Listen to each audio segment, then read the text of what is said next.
I'm wondering if there's anybody listening that doesn't watch any news at all. Like nothing.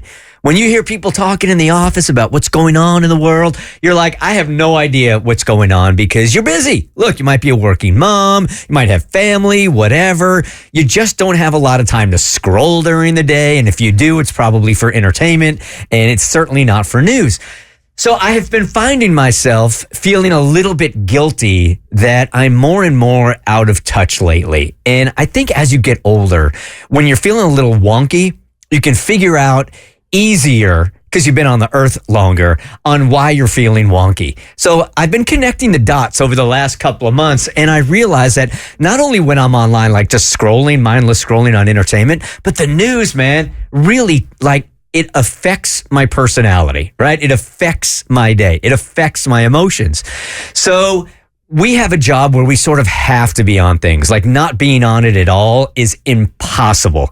It feels irresponsible professionally, but is it irresponsible personally to not indulge in any news at all? I mean, we got some really serious stuff going on in this country, really serious. We do. And I think if you turn the other way and you don't know what's going on at all, I'm not saying about you guys, but for me, it almost feels irresponsible. There are major, major things going on and around the world and how we're reacting to them. And if I don't know about them, then at some point or another, I can't do anything about it. And then I'm part of the problem in my own mind. So, but there have been more and more things that are coming up. Like, I didn't even know about that. Like, I think you brought up the Idaho murders the other day. Oh, yeah. Well, I mean, to be fair, it's come out in the news more recently this time around because he pleaded guilty. But, I mean, this was a case that was 2-3 years ago. So, I mean, the fact that you didn't know about it isn't crazy, but it's coming back because of the conviction. I just feel like there was a time where, of course, I would have known about that because I'm online all the time. I'm on Fox, I'm on CNN, I'm watching the news.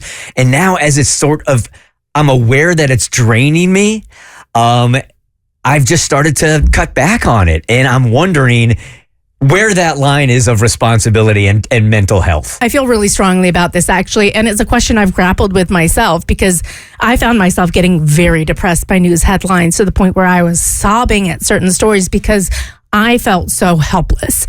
It's like I was watching these awful news stories unfold and there's literally nothing I could do about it. And then I learned there are things I can do. They're just not gonna fix the problem immediately. So my thing is, if you feel yourself getting into a bad place mentally, you can't help anyone if you're in a bad place mentally. You need to take care of yourself first. And I really do believe that. Once you're in a better place, I think you need to limit the amount of news that you watch. Headlines, great, because silence and complacency is acceptance. And I know people don't want to hear that, and it sucks. It's true. I feel like it's true for me. It's true across the board. I mean, we've seen it unfold in history in multiple different ways. If you don't speak up, if people don't speak up en masse, atrocities can happen. And I'm not saying one voice is going to change everything, but all of our voices together will. That said, you have to protect yourself and your own mental health. And I think especially when you have a platform to speak up about things that are important to you and that you feel strongly about, you can change things. I mean, you really do have an impactful voice, but so does every single person. You could call a senator or whatever. I won't go down that road. But at the end of the day, you got to look after yourself first before you can help anybody else. Mareri, good morning. You're on The Bert Show. You don't watch any news at all? Hi, good morning. Yeah, I don't. Same thing as you. Like, I just started feeling really negative. I feel like all they put out is really just like negativity, especially nowadays with everything that's happening. But yeah, I think Cassie's completely right. We do need to keep ourselves informed, especially me, like as a Hispanic, and with everything that's happening in our community, I really try to advocate on that. But I try to keep it pretty low. I kind of just get it from when my husband sends me TikToks at this point, and sometimes I tell him to stop too. Okay. I mean, that sound like, and I'm in the same boat as you because it can definitely be overwhelming because we have so many ways of accessing news and we're just constantly bombarded with headlines. So I like to do check-ins with my husband. I have no problem admitting he is smarter, more intelligent, and can break things down in a more digestible manner for me. And we just did this the other night, and I sat down and I'm like, hey, can we go over a couple of things? And we sat down and we had conversations about some things that were going on in the world, what he is worried about, what he is not worried about, because you will see there are problems, and then people will throw other headlines at you to distract you from what's important. And you have to remember to stay focused on what's important and not get distracted by this thing over here, because this thing is easy to get mad at and can be like a bandwagon thing. But then over here, more atrocities are happening over here that nobody's focused on, because all of a sudden they threw this little information bomb at you. I think, like most things in life, is you got to find a healthy balance, and that's not easy ever. But I do think you need to be informed. That's important. You shouldn't just completely ignore it. At the same time, it's okay to have limits. Like, we're all human, and being overwhelmed is a part of the human experience. And I do get a lot of my news from my lady, because she is obsessed with it. She's one of the people that's just all the time having to know everything, and a lot of the times it does affect her mood. And I can only take with so much of it, but I do appreciate being informed. But I think it's okay to limit yourself when you have to for your mental health. I also think it's harder now to get balance with that kind of thing, because you can't just go to one source anymore. You have to really realize in most cases that there's an agenda there. You watch CNN, there's an agenda. You watch Fox, there is an agenda. So I'm feeling like I got to watch both, right? And there are very few places that I can go that are just going to give me facts, right? And quite frankly, I want people that are smarter than me breaking it down, but you can't just do that with one source. Hey, Holly.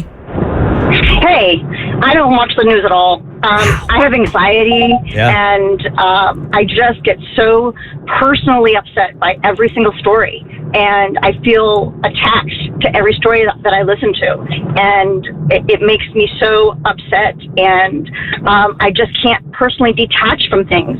So my husband is a news junkie. He's got the news going 24/7. And he wants to talk about it, and I can't talk about it with him. But what I tell him is, I appreciate that you watch it, and if there is something so important that I need to know, please tell me. But I just can't. I just can't do it. I turn on the TV and I watch HGTV, or I watch the cooking channel. But please, don't make me watch the news with you, but tell me if there's something really important, because I can't bring myself to watch it.